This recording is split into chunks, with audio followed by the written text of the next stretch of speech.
Welcome to episode 310 of Sports Geek. On this week's CEO series episode, I chat with DS TECHEETAH's CEO Mark Preston about Formula E and the rise of motorsport. Welcome to Sports Geek, the podcast built for sports digital and sports business professionals.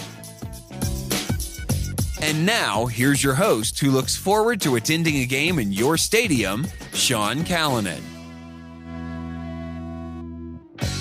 Thanks, DJ Joel. Yes, I am looking forward to going to more games now that we're allowed in stadiums again. My name is Sean Callanan. You can find me on most places on the internet. I'm maybe a little bit not sharing as much as I used to, and that's something I'm trying to work on. But you can find me at Sean Callanan on most platforms, Twitter and Instagram, or Sean Callanan on LinkedIn.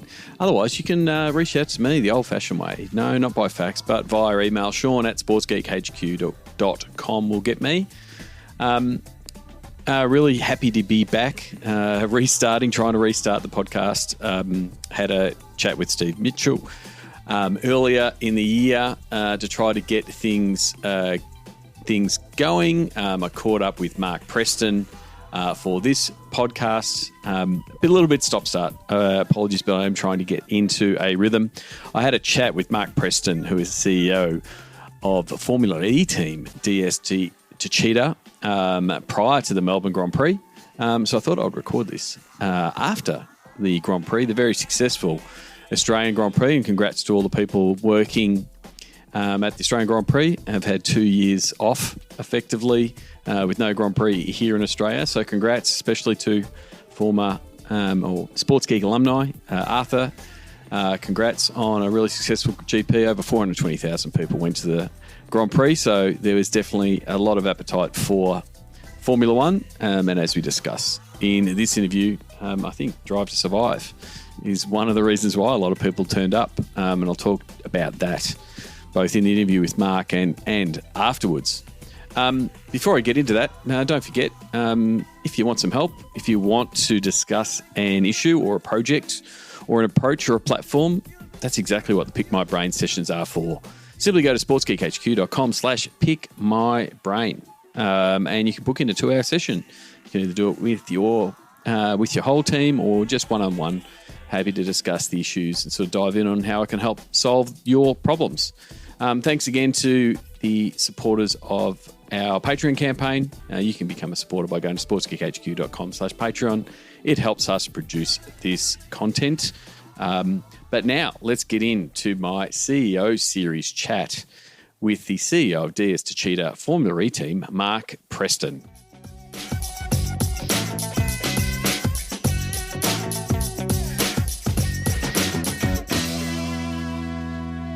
Very happy to welcome Mark Preston. He is the CEO of DS TECHEETAH Formula E team. Mark, welcome to the podcast. Thank you. Good to join you this morning. This morning, this evening, depending on which part of the world. We don't even know when the listener's listening to this, so good morning or good afternoon or good evening, wherever you are. Yes, it is morning for you and evening for me. You're over in England. Here I am in Australia. First of all, let us, we're going to talk a bit of motorsport today, but how did you get your start? Normally I ask people how they get their start in the sports business, but I want to ask you, how did you get your start in motor racing? Yeah, it's an interesting one. So I was actually born in Geelong, so moved around Australia a bit and did my degree in engineering at Monash University. And during my degree, I decided I needed to learn a bit more practical things in sports. And so I found the only company that manufactured motor racing cars in Australia, which was Ball and Racing, just near Monash, where the university I went to. And so I went and offered my services. And during my time in doing my degree at Monash, I actually got started in motorsports. And so was it a passion from when you were young? Were you on go-karts? Were you building cars? Were you tinkering with cars? Or was it something you came out of study and that engineering background? So my grandfather was an auto wrecker in Geelong. And my uncle had a farm since we were young, and we lived on a farm in middle of New South Wales when we were in sort of grade 5. So we've always been around cars and trucks and fixing things. So yeah, came at it from that point of view, and that's part of the reason I did my mechanical degree at Monash.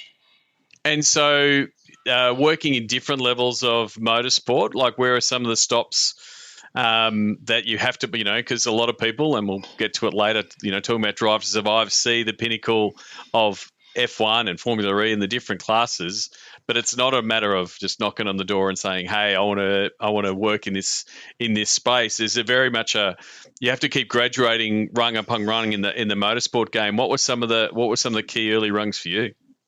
So I did Formula Fords with Borland Racing in Australia. We had our own car. I think we did it for 7 years, and then at one point, a journalist actually said to me, "You need to go to F1, and before you're 27." So I was at Eastern Creek, and this journalist convinced me, Barry Lake who used to be one of the editors of one of the motorsport and motoring magazines, and he got a couple of the mechanics who traveled previously together and said, "Right, convince Mark that he needs to go to F1." So I was working for TWR HSV, which is now, Walkinshaw Motorsport, and they convinced me I should go to the UK. So I went for 2 weeks or 2 years. That was my plan. And then 25 years later, here I am still. So I got a job in F1 at Arrows Grand Prix at the time, which actually Tom Walkinshaw owned. He just purchased.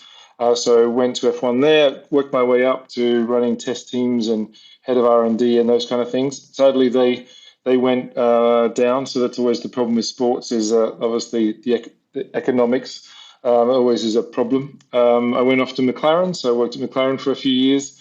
And then I decided to do something crazy, which was start my own Formula One team. And ended up doing that with Aguri Suzuki from Japan and Honda. So that was probably one of the most fun rides in motorsports, was starting a Formula One team in 100 days. Yeah, I mean, like I have spoken to basketball leagues taken over in 100 days and rebuilding it when talking to the guys at the NBL, and I know from my own experience starting an esports team with in 3 months, but starting an F1 team in 100 days, like what does that list look like? Where do you start? There's a big list. And first of all is how you got to convince people to join you. I remember that at the very beginning, we had to actually make sure people believed we were going to start. That was one of the problems. So we organized a night on a Sunday night, I think it was, in a pub in Whitney, which is a small town outside of Oxford. And we invited all the people we knew from F1 to make sure the word of mouth got out. So I think about 20 or 30 people came to that. And that meant that they communicated with most people in the sport to say, yeah, they're real. They seem like they're going forward. You should check out their job ads in the magazine that most people read in motorsports, which was Autosport magazine at the time. So that we first of all had to gain some credibility that we were real, and then people started applying for the jobs. And so, I mean, you were coming up from a technical and design and a testing background. How much was like the business of F1, getting people on board, getting the money that's needed for all the pieces and the parts? Like, how much of a learning curve was that side of the business? So that was, a lot of that was done by Aguri Suzuki. So he brought Honda, Bridgestone, Takuma Sato, the driver. An ex-colleague of mine, Daniel Odetto, was part of the startup as well, and he previously had been team manager of Ferrari and other teams in Formula One. So a lot of experience in the business side came from them. I got to apply that later myself when I started a Formula E team in the first years of Formula E, where I had to go off and find the money and find the people and start the whole thing. So I suppose if you look at my career, it's a progression of sort of, as you say, engineering, getting to understand that, being able to set up a team from an engineering point of view and running it operationally. And then in the more recent past, it's been also finding the money, getting the sponsors, understanding social media, understanding marketing and all that kind of thing. So lately I've been doing more of that side of the whole puzzle. So, I mean, there's a bit of a jump there from when you were doing F1 and then there's sometimes some people are a glutton for punishment to a certain degree. Like you're not in it anymore, but you decided to get back in the game and be in that running a team. But this time in Formula E, for those who don't know, and maybe like a lot of us, watched Drive to Survive during the last 12 to 18 months and now enamored and following Formula One a lot closer than they once were. Where does Formula E sit and how is it different? Yeah, I mean, so Formula E only started. We're in season 8 now, so we talk in seasons because we're so early on in the Yep. whole thing compared to F1. That's obviously been around for 50 or so years. I mean, lots of guys is probably longer than that. So very much starting from scratch. So like any sport that's starting from scratch, first of all, we need people to have awareness that it's there. So we're basically the electric form of open wheel, single seater racing. So we're the only sport that is fully electric. So that's our sort of claim to fame, I suppose you could say. Yep. So we race in similar ways. We race in Monaco now on the same circuit as F1. I can say that we have a lot more overtaking in Formula E than in Formula One, although the last weekend, which was quite good to watch in Saudi in Formula One, was quite exciting. So we've been going only for say 7 years, and fully electric, race around the world in cities, which is one of the bigger differences. So we race downtown. So we're in places like London. We actually go in and out of one of the big sports facilities down in Excel. So that's quite crazy, as you could imagine. We race outside the building, and then we go inside the building for the pit lane, which Yep. is quite crazy. And so, like that initial, because we have seen a whole bunch of different leagues, whether they be, new versions of sports like cricket with shortened formed. How was the Formula E Championship formed? Was there a bidding process for you to say, hey, we're going to secure a spot? How was that inaugural season set up? So Alejandro, who now runs the series, he and Jean Todt were sketching some ideas for electric motorsport, I think way back in 2012. And the FIA put out a tender to look at building all the cars and things like that. Funnily enough, I actually went for the tender to supply the cars because they'd come from that sort of side of things. Alejandro came along with the supply of the cars and the total package of being the promoter and every part of it. So he won that part of it, and then as soon as he sort of popped up, we said, "Can we have a team?" And he said, "Well, if you can bring Aguri Suzuki, bring a Japanese team, then you can join Formula E," which we did. So we brought again Aguri and I put together a team. We'd hoped to get Honda, but at the time Honda was obviously busy with F1. Looking into that. So we started the team in the first season and have changed ownership a few times over the period, but continued on and got better and better and won 5 of the 5 championships, 3 drivers and 2 teams. So it's been quite a successful sort of 7 years in Formula E. Yes, that's terrific. And the thing is, when you're talking about that time, like that's 2012, 2013, and now, now fast forward 9 years or so, electric cars are becoming more prevalent from a commercial point of view. And has there been more interest and, I guess the innovations from Formula E to the commercial vehicles? And is there some byplay backwards and forwards there as there is interest being grown in electric cars overall? I mean, in one of the presentations I give in 2009, if you remember, if you watch Top Gear, there was a crazy electric car they built, which was a joke, obviously, and it drove around Oxford at 5 miles an hour and caused all sorts of problems in the city. And if you fast forward to now, when there's so many different electric cars available, especially in Europe, it's crazy. At the very beginning, and I think this is probably true of anybody that's starting something new, people thought we were crazy. They really, really thought we were crazy. And it's really hard to describe now when it all seems so, normal that we're doing electric cars. But back in 2012, 2009, sort of that space, all the guys we knew in Formula One that we said we're going to go and do electric racing, they were like, "You're crazy. They won't even work. You won't be able to get around a lap. It's impossible." All those things. And now, we have exciting races in Monaco, quite amazing, good races. When Mexico, we're just about to go to Rome, so downtown in Rome. So it's come a long way, but it shows you how hard it is to start something from scratch. I think that's probably true of any sport, like when you started something in esports and esports itself, getting that to be credible. And obviously during COVID period, it really came to the fore, didn't it, in esports as well. So has there been a couple of those pivot points of getting that first race away and making disbelievers of some of those doubters. But have there been certain parts, whether they be years or certain moments, that have made, oh yeah, we're actually onto something, and it sort of has that uptick? Have there been some significant moments in Formula E that have sort of illustrated that? Yeah, so between the first car, sensibly, the FIA and Alejandro, they decided to have 2 cars per driver because at that time when we were looking at designing the Formula E cars, nobody had done it before, and so they had to play it safe. So for the first 4 years, each driver had 2 cars, so you had to swap in the middle. But the big change came when we went to 1 car. So in season 5, the new manufacturers came. BMW, Mercedes, Porsche, other teams started to join and give credibility. I think the fact that in Europe there was a big change in Europe to the rules just around electric cars in general, that's kicked off a huge amount more interest in electric cars. I suppose we've had the wind behind us, let's say. A rising tide floats all boats. As there's been so many things that have happened that have pushed Formula E. China's pushed electric cars.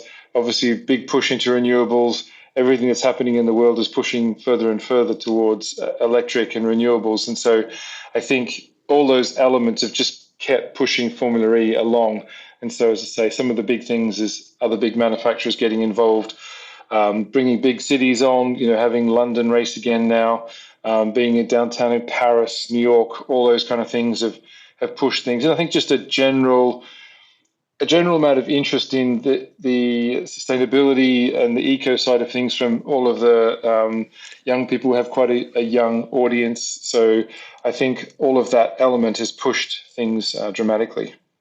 Yeah, I was going to ask about the sustainability piece, because we're now seeing, stadiums taking sustainability, with a bit more credibility and actually trying to solve it. But then also, you're right, you've got now customers and fans asking sports, what is your sustainability plan? What is your impact on the planet? And I guess that's something that you've already got a green tick for effectively, but it's also a way to attract fans in some way to say, hey, this, if you want to follow motorsport, this is the one that is going to tick those boxes from the environment.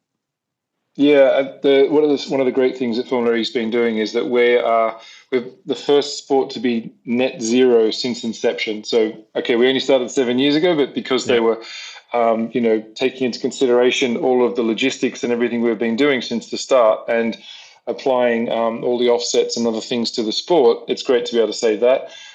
We can say that we're the most efficient engines in the world. They're doing lots of things to do with single-use plastics and other things at races. The way we transport our cars around the world, we try to be the most eco as possible. So the cars, unlike other motorsports, just go on a journey around the world. They don't come back each time. And given that in sport, most of the CO2 does come from the people coming to the circuits or the logistics going to the races, you have to approach it from that point of view. Also, obviously, trying to work on everything to do with the renewable energy. So when we're downtown in a city, it's easier for us to have renewable energy. Funnily enough, when you race in the middle of a park, not many parks have 1 megawatt of electricity available to a park. So it's often quite difficult for Formula E to get electricity to a place. If we're racing in a place like London Excel, which is a big centre, obviously it has a lot of electricity because it's connected to the grid to run big events. So there's lots of things that we're doing around the world and working on for being more and more sustainable. And does it the Excel is a really good example, but does it lend itself to being, because we're seeing more and more stadiums be built to be multi-purpose and have these precincts. So it really does lend itself to say a new stadium's getting built in this town. Oh, we can have a circuit around that's going to have, restaurants and bars and different viewing platforms already built into the architecture. Is there talks for Formula E to be sort of tapping those stadium developers on the shoulder to say, one, you've got the infrastructure there, but, we can really bring a great event to your stadium and to your precinct? I mean, one of the best ones we had recently was in Mexico, and the Mexican fans are really crazy about motorsport. They really love motorsport. And there's a stadium where the cars go through what is normally a baseball stadium. So the cars come into the baseball stadium and do a little sort of an S in the stadium.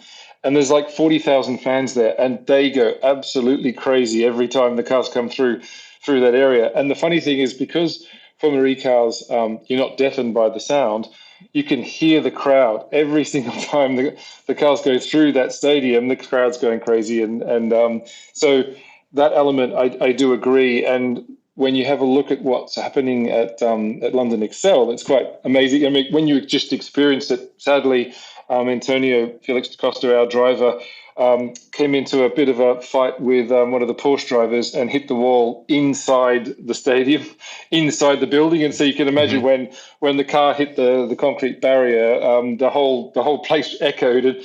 And there's actually fans in the stands inside the building. It's quite incredible, actually. And so to answer your question, I think it's a great idea, and I think it'd be great if we could go to other events, some of those big stadiums in the US and stuff. If you're able to go into a baseball stadium or a football stadium and do some small weaving through it and then go out the other side, I think that'd be really awesome. Oh, well, stadium architects, whether it's Oakview or any of the other ones, please drop us a line if you want to have some Formula One cars zooming through your stadium. I think it's a great idea. I've touched on it a couple of times. Drive to Survive is this content documentary phenomenon. It is the roadmap. It is the shining example of how to do sports documentary / fan engagement development in a documentary series. And you talked about that rising tides lift all boats. Has it really just given a whole? I mean, it's done tremendous things for Formula One. We're recording this, and the Australian Grand Prix is going to be back a couple of years after it was cancelled. I've still got those tickets that I couldn't go to, but I'm going to be going back, in a short time. Has it had that same uplift for Formula E? I mean, we've got a series that's on YouTube which you can look at. It's not quite as a grand scale as Drive to Survive, but I think the rising tide does lift, float all boats. And I think as more people get interested in Formula One, then they start to go and look at what else is out there. What else can I get? What else can I get interested in? I mean, you're right. I've seen people, as I'm on planes and things like that, watching Drive to Survive on their phones and stuff. And I think you don't look to me like a Formula One fan. Although I don't know what a Formula One fan should look like. But you can, when you ask people, do you ever been into it? They say, no, I'd never seen this side of motorsports. And so you can check out some of the things that Formula E has done. So it'll be really interesting to see as fans grow from this sport, from the Drive to Survive type things. I haven't watched the latest one yet myself. But no spoilers for anyone listening. I mean, the funny thing is, it's got so successful. I was actually talking to friends the other day, with the new season starting. They're like, "Oh no, I'm not watching. I don't want to spoil Drive to Survive." Like that's almost too successful. Like I don't want to I want to wait to watch the drama. So like that's almost going too far. No, we want you to consume the sport, please. Yes. but that's how successful it has been, and it does show how can you make your drivers more engaging to fans, more connected with fans. Are there things that you do with your drivers at DS TECHEETAH to try to make them heroes, make them stories you want to follow, have the fans be invested? That's what Drive to Survive has done with the different drivers that are out there. What are some of the things that have worked for you to get some of your drivers better connected to your fans? I think actually Formula E has been a bit of an experimental place where the FIA, which organises motorsport, has been able to experiment because, Formula E had to start from scratch, obviously, as a new sport. So from the very beginning, the drivers and the teams were allowed to film more stuff in pit lane, in the garages, etc., which F1 has obviously just started to do recently and has had a big impact. So I think actually Formula E was able to experiment and allow some experimentation with that. We've got something called Fan Boost, which is the fans vote for their favorite driver, and the top 5 get Fan Boost, which gives them extra power during the race. So that is a effectively, good way to explain that, and for those who are of our vintage who would remember, Michael Knight's Knight Rider, and he effectively hit the turbo boost. That's effectively what the fan boost is, isn't it? It's like Yes. the NBA All Star voting or voting for the Pro Bowl. The fan votes come in, and effectively you're one of the drivers, and it might be one of yours if you've got a popular driver. He effectively has a button that it's like a 5-second increase in power. Yeah. Is that if I got that right? That's correct. And our drivers have used it to success in a few places. And if you want to watch an exciting race, do watch the Monaco race where Antonio wins and does use the fan boost to overtake one of the drivers, Mitch Evans from New Zealand. So that's quite an exciting race to watch if you want to check out Formula E and see how much fun it is to watch. I could update that reference with, I could have just talked about the Fast and Furious franchise and, Yes.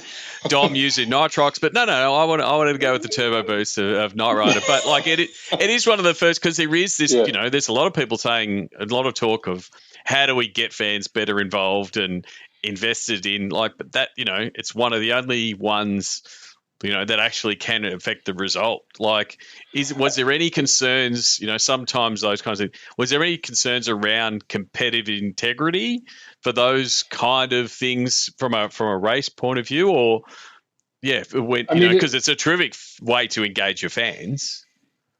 I think we've got a good balance of the sporting nature of it. I think, some people could say that it's not traditional, but then again, nothing is traditional. A lot of people say, we should go back to how everything was in the old days, but I don't think that's the case. Cars in motor racing, cars have got a lot more reliable nowadays, and therefore they don't break down all the time, which means that most people finish the race. Pretty consistent, and everyone's running at the same speed. Yep. Yeah, you do need some elements, I believe, to make it more interesting. And I think you're about to ask us, the other one we have is attack mode. Yeah, attack mode. Tell me about attack mode. So the drivers, because I've got visions of guns coming out, Luke Skywalker style, but I know that's not it. But that's when you said it to me, I'm like, really? That'd be terrific. But obviously that is not it. So please explain attack mode. I think the simplest way to explain it is that it's like a very short pit stop, but really what you do is you go offline and you have to go through these two lines and trigger something inside the car, which allows you to then have extra power for 4 minutes. So you lose about 1.5 to 2 seconds by having to go offline to get the power. And then the top of the roll hoop has a different color, goes pink, I think it is. So that then the other drivers know you've got attack mode, so you've got more power. You actually do have a reasonable amount of power. You can go about 0.7 seconds quicker. So you can see you lose 1.5 to 2 seconds, and then you go about sort of 7/10 quicker. And then over those 4 or 5 laps that you get the power for, you've got to then overtake. But to decide when to take it is quite difficult, because it's so it becomes as much strategy than just straight advantage. It's not just like you're out in front, so you're the first one to claim it, so you go further out in front. It's something that it's So what I will like, it's more like Mario. You're picking up the coin, and it's giving you a special skill. So it does sort of bring in, which Formula E does, that gaming element, and leaning into people who are playing games, whether they're playing the racing sims and those kind of things. It's adding some of that gamification to the traditional race. Exactly. It's quite fun to watch as well. It keeps it exciting, because if you got 2 guys at the front and one guy's only sort of 5/10 ahead of the one behind, he's going to lose 1.5 seconds when he goes to get the extra power, but he has to do it during the race. So therefore, it makes it a bit difficult for the first person in front. Well, and that's part of the joy of that motorsport, of that cat and mouse, when you're going to overtake and to give someone else an advantage or have them try to get it. It gives you some options. So one of the things you did say there that you started on the effectively the tech side and the mechanic side of things. Then you're in the role of team principal, which is effectively, correct me if I'm wrong, but head mechanic and effectively running everything. So effectively the coach of a motorsport team. But now moving to from a CEO point of view, And I've spoken to CEOs that have come from the business side of the sport and made their spot, and then they've come from the the football or the basketball or the coaching and the high performance side. Have you worked on getting that balance right, like not putting your hat back on and getting back on the tools and tinkering with the car, which is that if that's your skill set, you're like, oh, that's what I want to do, but now you'll have a team principal and people who are driving that. Have you learned about delegation being in the CEO role? Yeah, I think that's one thing I am quite good at is delegating. Even at my barbecue at my house, my wife always comes out and says, "How are you not cooking the barbecue?" So, well, I delegated that to other people so that I can go and get drinks for people. So it's that kind of example where, as you say, if you get good at delegating and trying to have specialism. So what I find is that in at least in motorsport, a lot of success comes from having somebody who does their job the best. So the person who looks after the travel, they're the best person in the world to do travel for us. And that's their job, and they make sure they do that really well. The same to the person who bolts the front wheels on. I'm not so good at that. And I probably did that when I was 20 years old, but I don't have any skills in that area anymore. So all I can do is ask hard questions. So I think I go around and ask people, so why has that gone wrong? Or why did we get into this position? How can we fix it? What do we need to do? And sort of maybe sometimes saying, but we have got the money to fix that problem. Why did you not realize that we had those resources? Okay, I didn't realize that I hadn't communicated that properly to say that we do have the resources for that, that problem or that thing. And then more and more involved in the future of the sport and trying to make sure that I understand what sponsors are looking for. Working with my commercial director on how we can, give better value to the sponsors that support us and the partners that support us. So it's become a lot more about business side. As you say, delegation, I think, is probably one of the most important things. And having people that are specialists at their job and supporting them in what they're great at. And that's really, for me, part of the success. And so on the business side, and it's something that you sort of, you put your hand up and said that's something that you've learned since, moving into that role. Motorsport has, had a history of, logos on a lot of things, like on the driver, on the helmet, on the car. Has, and it still happens now across motorsport, but has that appetite for, logos on things and what sponsors are looking for from motorsport changed, evolved in the past, 10 or 15 years? Yeah, I mean, certainly in Formula E, one of the reasons I did look at Formula E was I wanted to see how to keep motorsport relevant to the future. And certainly electric racing is very, very relevant to the future of cities. And that's one of the things. So we race in cities. Cities are the most likely place that electric vehicles become successful just because of the way they work and the way I can get into the deep things about energy and all those kind of things. But you can imagine a lot of the sponsors want to be involved in learn about electric vehicles, learn about what makes them successful, have stories to tell customers. So, we work with DS Automobiles, obviously, telling customers how the race cars work and how that's similar to road cars, educating people. So the partners want to have stories about how electric vehicles work, how they're learning, how they're helping us to learn about how the vehicles work, because this is new to everybody. 10, 15 years ago, there wasn't that much knowledge in the world about electric racing cars or even electric road cars.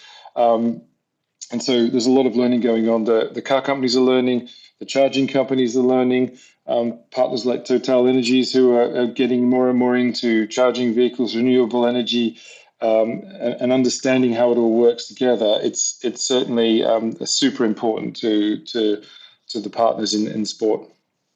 And I guess back to that sustainability piece, you've got a lot of partners that are trying to, so the sponsorship piece becomes that corporate social responsibility piece to say, oh, we're involved with Formula E because it is green, it is sustainable, and that's part of our values. So it does become a really important feature that you can offer from a sponsorship package point of view.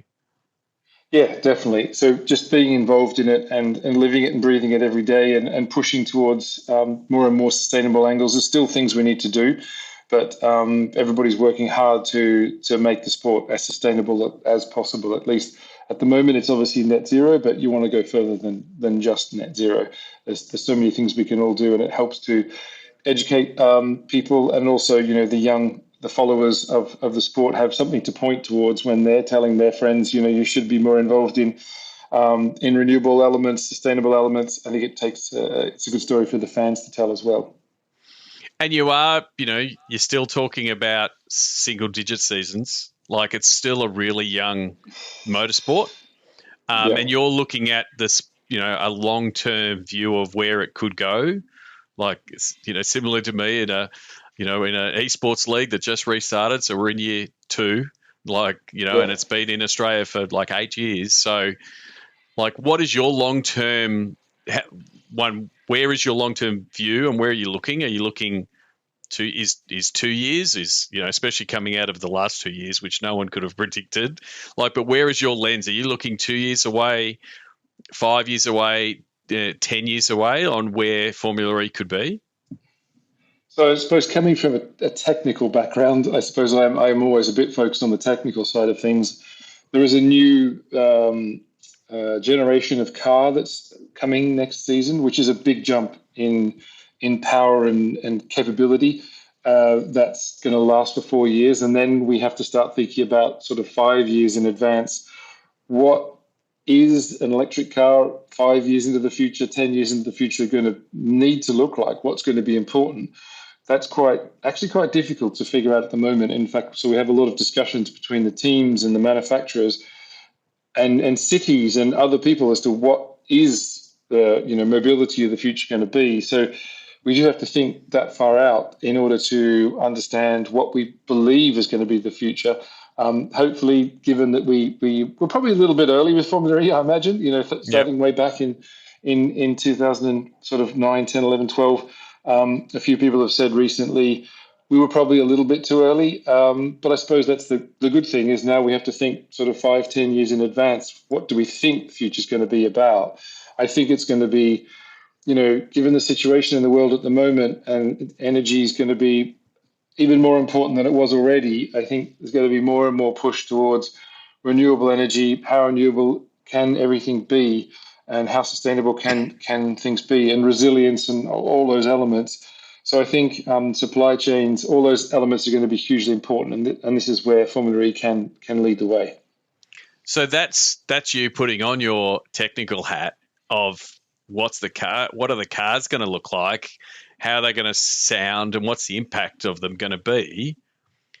What's the fan experience and the sport going to look like in 5 to 10 years with a potential new version of a car or another version of a car? But what does Formula E want from a fan experience? I mean, you already talked about it, in that city-based, around city grids, and someone's already ringing you up now to say, hey, I've got a new stadium, I want you to bring a Formula E event. So we're already going to get that happening. But what do you think the fan experience and the event that is Formula E going to look like in 5 to 10 years? I think from my point of view, I remember in Monaco one year when we had one of our partners came and experienced Formula One with us, actually, in the garage. I think the closer fans can get to the excitement, and the more they understand the decisions and the stress levels, I think, the more someone can understand how stressed we are, how the drivers, state of mind as they enter the last race of the series to try and win the series, the more they can get in the head of the team and understand what's going on, so they feel the stress and excitement of what's happening, and the closer they can get to the action is the most important thing. So I suppose as technology develops, and the closer fans can get to the car, to be more on board, to link that to what's happening in esports, to get a real feel and a buzz about how difficult it is to drive the cars, how exciting it is to drive the cars. All those elements, I think, are important. And keeping it exciting, the Drive to Survives are obviously really important, because that brings the fans closer to what's happening behind the scenes. I think that's, really super important. So just experience, I suppose at the end of the day, if you can get a fan to experience it as potentially I do or someone else in our team, that's almost as close as you can get. I think to living the same stress levels and excitements and ups and highs and lows and all of those kind of things. So for me, still, in some ways, you could say nothing's changed in sport. I think it's how do you create excitement, make sure it's exciting to watch, make sure people feel the danger, the excitement, and those elements. And the better we can do that, the better I think it'll be for fans to watch our sport. Well, I think you're right. I think the drive to survive will keep growing the audience, and the audience will want more content, and so people will consume F1, and then they'll go, well, I want more content, and Formula E offers that. I think the other piece, which we haven't really touched on, from a gaming setup point of view, it's such an easy, like you said, how to feel like you're in the car. The gaming tech, whether it be gaming rigs or even driving setups with different, with consoles and PCs, are getting closer and closer to feeling like it is.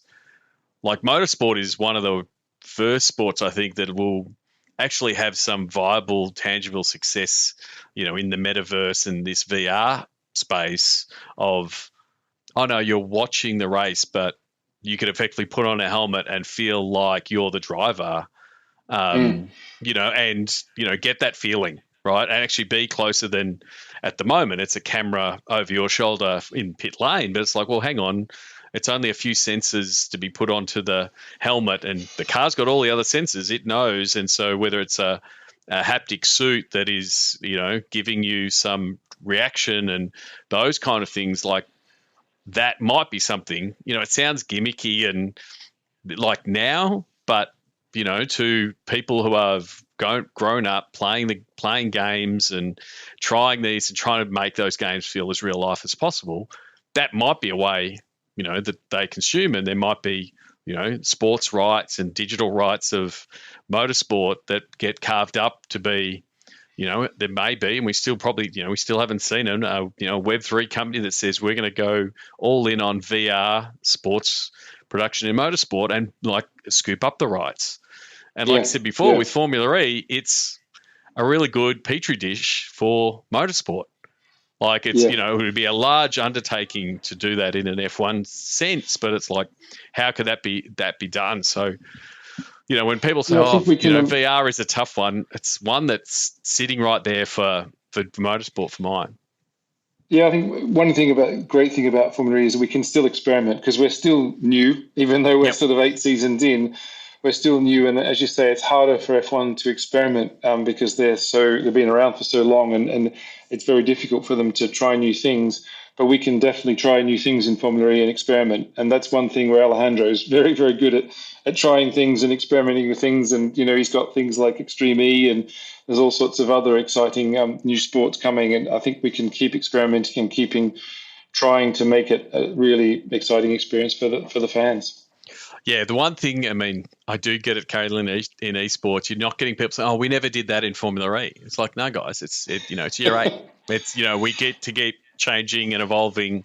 Yes, motorsport has a large and vast history, but, Formula E is still being invented. And we're seeing, One of the great things in Formula E, actually, funnily enough, just you reminded me in the beginning, we've got people from different motorsports. So myself coming from Formula One, we've got Andretti who's from IndyCar. We've had Apt in the series who are from DTM. We've had some of the guys from EDAMS were from Formula 2 and other elements. And so having quite a broad pool of people from different motorsports, it was really good at the beginning to say, that didn't work in DTM because of these reasons. However, we did this, and it might work well in this series if we put that together with what happened in IndyCar. And so it was great, and still is, when we can say, let's try this, let's experiment, let's see how it goes. And we'll fix it if it's got a problem. But so far, for example, in this season, we've done a different qualifying format, a duels knockout type format. And there's some little tweaks that have to be done, and all the teams are agreeing on what those tweaks will be. But all in all, it's been I think a really positive change, and created some more interesting stories for the fans to watch. as someone that goes to teams meetings myself with everyone in the team trying to build the league, how are those teams meetings? Because it's, when you're on the track, you're all racing against one another, but when but you also want the greater good for this sport. How have those, all the voices being heard and trying not to, one-upmanship, for mine, I think they're the kind of things that a lot of people don't realise is happening in the world of sport. Those team meetings and league meetings that happen, some are more collegial than others. How is it in Formula E? I mean, at the very beginning, it was. I'll say what it was like at the very beginning, and Yep. it's changing slightly. But at the very beginning, let's say everyone knew I was from a technical background, and the boss of Andretti was also from a technical background. The guy that was the boss of Virgin was from a commercial background, and Yep. so at the beginning, I would say, well, the person who's from a commercial background should probably. Yep. Put more credence in their answer about a commercial question.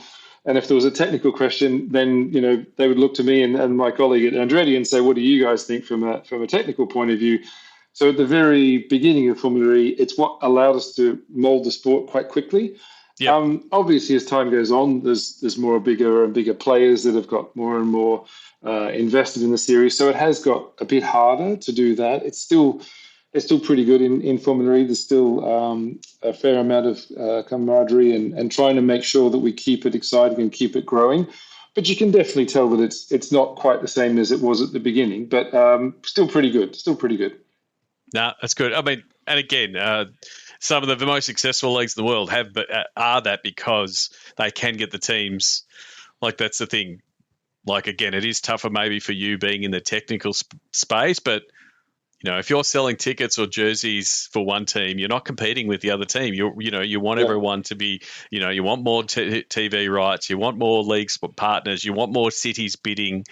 So it's and I always come from the business side, let's get that piece right. And then when we're fighting one another, or we're playing one another, or racing against one another, go your hardest. It's sort of exactly. that's the beauty of sport, but getting that right is always tough at times. Indeed. Mark, I do appreciate it catching up and responding to my email. We have been bouncing backwards and forwards, and hopefully you get back to Australia sometime. I'm assuming you haven't been back in a couple of years because of restrictions.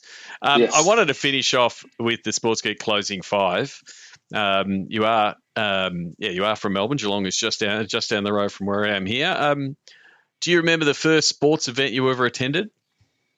Well, I have to say the first big sports event was actually F1 in Adelaide. I think if you're talking really big, so that's probably one of the biggest ones. When I was at university, I had to pay for myself to drive over to watch that. So I think that's one of the big sports events I went to. And yes, and hello to the still bitter people in South Australia because Melbourne stole the Grand Prix, and hopefully we hold on to it. It's been a tough couple of years, but hopefully we do hold on to it. It's going to happen. We're recording this a week before it's going to happen, and from all reports, it's completely sold out. So I think it will be, an absolutely terrible success. Yeah, terrific success is the word I'm looking for. Terrific success. Yeah, I'm sure it will. You would have been at many sports events and many motorsports events. Did you have a favourite food at a sports event or a go-to food when you're at a sports event? Of course, pie and sauce. I mean, when I go back to Australia, I always have to go and have a pie and sauce when I arrive. Find 4 and 20 somewhere. So yeah, that's pretty easy. Yes, they round one this year. This year in the AFL, it was like $2 pie and sauce, 1980s prices, I think. But yes. You're sort of a bit the same. I just can't go past, and I'll just have a sneaky pie. What's the first app you open in the morning? Actually, the first one is LinkedIn. Actually, because I'm more and more focused on the B2B element of motorsports and being in the business side of things, I do read a lot of stuff in LinkedIn. And then sort of Apple News, Financial Times, just to keep up with what's happening in the world and more about what's happening in the business side of the world. Okay. And is the business side of motorsport active on LinkedIn? Yeah, there's a lot going on in LinkedIn and certainly a lot of our partners, a lot of B2B partners in Formula E because it's all about the growing infrastructure and the things growing around the EV ecosystem. So LinkedIn's are really, really important to us. Terrific. Is there someone that you follow, and you might be someone that you follow on LinkedIn or an author or something that you think the podcast listeners should check out, and why? Funny enough, I suppose I listen to a lot of podcasts. So I do a lot of walking, and when I'm at the racetrack, then I walk in as much as I can. That's a good thing about Formula E. We're in cities, so I try to walk into the racetrack. I often go and look for podcasts in the next thing I'm trying to understand. So if I'm trying to understand about how renewable energy works, I go and download 5 podcasts in renewable energy. Or if I want to know a little bit, funny enough, your podcast, when I wanted to learn a bit more about social media or get a different angle on sports, I listen to the Sports Geek podcast so that I get something from a different sports, because you do obviously a lot of things from different sports. So that's the angle I sort of approach it from. When I want to learn something, I go off and learn. I immerse myself in learning things, and maybe I also then go over to YouTube and watch a whole lot of little videos about that thing just to learn. So I'm a big fan of learning, I think. But the beauty of podcasts, and long-time advocate, is it goes far deeper. Like YouTube is great, and I've got all these recommendations for all the things that I'm now cooking, because it's good. It's like, get it. It's a 7-minute video, but I don't listen to any cooking podcasts because I don't have a deep dive or desire to go deep on it. But where podcasts is good, you can pick a topic and go, I want to go deep. Whether it is the metaverse or whether it's cryptocurrency or whether it's digital or whether it's, like you said, renewables or sustainability, it enables you to sort of dive in, or looking at different types of content, whether they be, sports audio documentaries, and you get your mind thinking, well, how can we do, Steal with Pride? How can we do something like that? Lastly, you might have already spoiled the result, but that's okay. There's no spoil. What social media platform is your MVP, and potentially also look at what is the platform of choice to connect with DS TECHEETAH fans? Yes, myself personally at LinkedIn, I think I gave it away from the point of view. Myself, I think that our drivers, they focus on Twitter, Instagram. I think looking more and more at TikTok, but Instagram certainly a big element. Doing short videos and those kind of things. On those two platforms, I think the drivers are more the personal side of things, where I sort of look at it from the more business side of things. So I've grown a reasonably large audience on LinkedIn, and as I say, that's where I can find many of the people I need to talk to. So I focus on that side of things. The team itself goes across different platforms. So I think each layer does something different. So myself, I'm more at thought leadership, that kind of element, and maybe about the future of the sport and those kind of things. The drivers about the fun stuff that's going on in the weekend and their lives, and how they lead up and get ready for races. And then the team also what's happening in the races, reporting more about what's going on in around the sport and those kind of things, and just providing some sort of background on the team and what's happening. So that sort of layers of interaction. And then actually some of our partners running different things, like Marley does stuff with esports, and some of our other partners like Total and others join in and support some of the elements of the total thing. Terrific. What is the best place on the internet for people to reach out to you, and if they want to say, hey, Mark, I listened to the podcast, enjoyed it? I think LinkedIn's easiest. So just find me, Mark Preston, on LinkedIn. There, just look for DS TECHEETAH and you'll find me. Yes, Mark Preston, you've secured your URL. It's still surprising that a lot of people have not set up their vanity URL. So linkedin.com/in/Mark Preston, and you'll find Mark. Yeah. And where can people? Where can I send the podcast listeners to give DS TECHEETAH a fan boost? Where's the best place for them to do it? Just go onto our Twitter feed, so DS TECHEETAH on the Twitter feed, and also on Instagram. You'll find us there. All right. Well, I'll be putting in my fan boost vote for the next race, and hopefully see that enabled. But appreciate you coming on. Look forward to doing more podcasts this year as you get back into the swing of it. And hopefully we'll see you in this part of the world soon. Cool. Thanks, Sean. Why not book a Pick My Brain session with Sean Callanan? Go to sportsgeekhq.com/pickmybrain. Thanks again to Mark Preston. Send him a tweet, Mark Preston3 on Twitter, or reach out to him on LinkedIn, Mark Preston. Connect. Tell him that you listen to the podcast. Tell him what you liked, and hopefully catch a Formula E race in your part of the world. So, yeah, again, thanks to Mark. Another thing, before I jump into a bit of discussion around things, office hours are still open. They are offering them on a weekly basis. Go to sportsgeekhq.com/office hours. The idea is they're there for people who are looking to make a change careers. There's been a lot of flux in the last 2 years, and you might be trying to figure out how to reposition yourself or find yourself in a different sport. Happy to have a chat, especially if you're a podcast listener. I really do appreciate the support with both listenership and reviews across iTunes and all other platforms. So you can go to sportsgeekhq.com/office hours if you would like a little bit of help and have a bit of a chat. Want to tackle digital dollars a different way this week and figure out how it can work for you and your team. It's really built around your objective, driving dollars from digital. Is it fan growth? Is it digital engagement? Is it deliver for sponsors? How do you increase revenue from digital? That's exactly what it's designed for. And what I wanted to do is to explain the digital dollars process with the phenomenon. And look at that, I nailed phenomenon on the first go. With the phenomenon that is Drive to Survive. So if you haven't watched Drive to Survive yet, I highly recommend it. I've binged my way through all seasons and then went to the Grand Prix knowing who all the drivers were and knowing all the cars going around. It's been a terrific fan growth facilitator for Formula One. So I want to describe it from a digital dollars process. So first pillar is know your audience. And so in this case, Drive to Survive, at least in my outsider looking in, Drive to Survive was targeted to a non-motorsport, non-F1 sport audience. They wanted to attract a younger audience.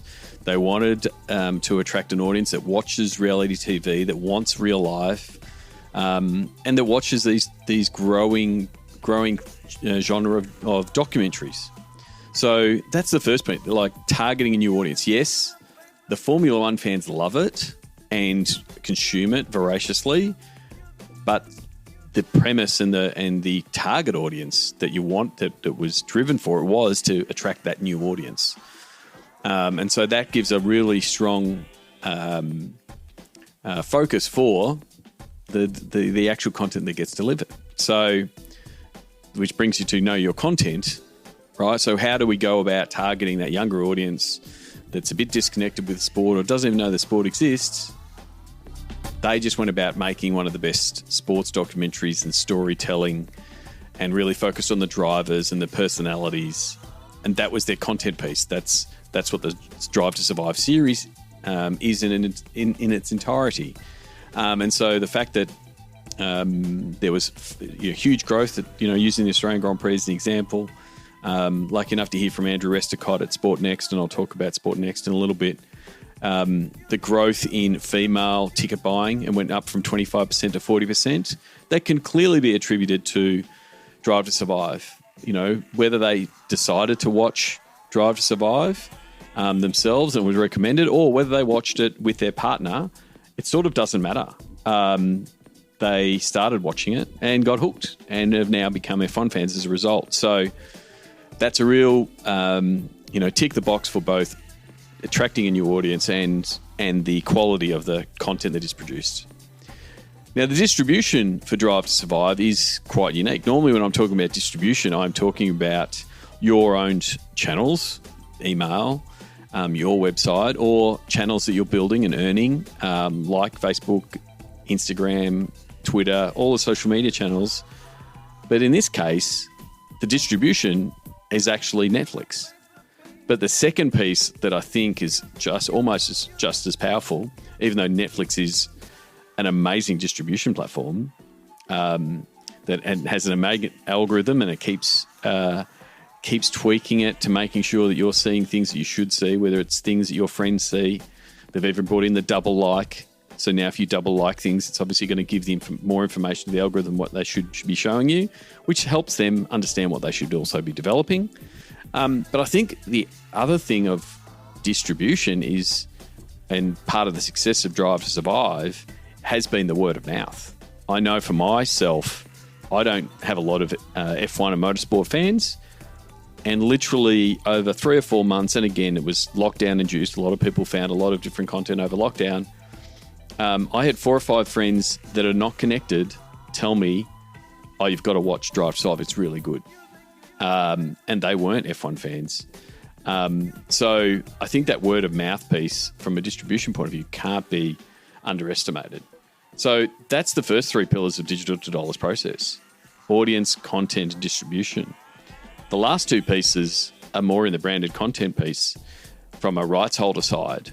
And so normally it's value. You know, the next pillar is know your value, and what is the value to F1 teams from Drive to Survive. Now, they're not selling spots inside Drive to Survive, but you are seeing all their sponsors, all their drivers covered in all of their logos. You're seeing the livery of the cars and everything like that. So there is no doubt the amazing viewership from Drive to Survive is being included, and as almost a nice as a bonus to all the sponsors that are party to F1. So each year on year, a big portion of audience and attribution will be going to Drive to Survive, as it's increasing eyeballs for the sponsors and the drivers. Right, you've also got to remember that that the teams and the drivers are getting more social following through this. So it's not a traditional, like normally know your value is trying to price out the different assets that you are presenting to your partner to explain to them what value you're delivering. In this case, I've flipped it a little bit to show, you're effectively showing the value of a media partner that's producing great content that your team is based in. So it still gives great value to your commercial partners. And then the last one is the pitch. And so the figures being bandied about that Netflix is spending $1 million an episode in producing Drive to Survive. Is it worth it? And it's the answer is absolutely. TV ratings are up, attendance is up. Currently, I think I was reading in Sports Business Journal, the US TV rights for F1 are up. Currently, they're $5 million a year, and F1 is pushing for $75 million a year. Now, that is a massive jump. Now, whether they get it or not is another thing, but the fact that they've now got 3 races in the US and they're growing interest in the US, there is real potential for, growing revenue. So for, $10 to $15 million each year to produce the series, it's paying for itself with increased attendance and TV. So it's a really good way to, reverse pitch to say, hey, why should we do it? This is what the costs are going to be. This is how we're going to go about doing it. But having that foundation of knowing the audience you're going to tackle, knowing the type of content you're going to produce, and knowing how you're going to distribute it are really key when you go back to that pitch. Now, that pitch could be going to a sponsor, or it could just be going to your board when you're trying to pitch a particular content series or a particular activation. You still got to go through that process and have that foundation of who's the audience you're going to engage, what type of content, what are you going to style it on, who are you going to be inspired by, steal with pride, as I'd say, to develop it. Now, there is a lot of Drive to Survive clones that are not having the same success. Now, is it the levers of going for the right audience or making sure the content is up to enough quality, or is it production value and the like, and trying to figure out how you can do something to the level without the budgets of $1 million an episode? So if you'd like to tackle some of your content initiatives or some of your digital initiatives through the digital dollars process and figure out how you can better commercialize them with your partners, please give us a call. You can go to digital-to-dollars.com to check out that. The first 3 pillars, audience, content, distribution, pretty much set you up for your digital strategy. Then the last two are around that commercialization process of what's the value and how do you go about pitching that back to your sponsors. So please reach out, Sean at sportsgeekhq.com. I love working with different partners to figure out those three pillars and then figure out what that commercialization picture looks like. The other thing I wanted to quickly mention, it was really great, again, just before the Grand Prix, to attend a conference in person. We haven't had many conferences in person here in Australia. So I attended Sport NXT. It was over 2 days at Centrepiece, the new function centre at Melbourne Olympic Park, which is a terrific venue, which was used for hospitality around the recent Australian Open. But it was great. Content, good content, but mainly for me, it was great that networking was back. So it was great to see many Sports Geek podcast alumni in attendance and connect with different people. And hopefully, I think it is one of the reasons I haven't done a lot of podcasts recently is I haven't caught up with people in a setting like a conference to find out what cool things they're doing and what stories I can bring to you as an audience. So the good thing is I did catch up with a lot of people and I'm in the interview booking process to get people on board. If you're listening to this and I did talk to you about booking in that interview, I actually do want that interview booked in, so please get in touch. That's it for me. Looking forward to attending more conferences in 2022 and hopefully talking and meeting you at those conferences. If not, don't forget you can reach out to me, book in a phone call. Let's have a chat about how I can help you. sportsgeekhq.com/phone call. Or you can just go straight away and pick a 2-hour Pick My Brain by going to sportsgeekhq.com/pick my brain. That's it from me. Until next episode, my name is Sean Callanan, and you've been listening to Sports Geek. Do you have a gaming and esports strategy? Let us share what we've learned. Book in for a call, sportsgeekhq.com/phone call. Want to develop your athletes? Contact Sean about our digital education program built for athletes to help them grow their brand and presence across digital and social media. Go to sportsgeekhq.com/social media athlete training. For more resources, go to sportsgeekhq.com.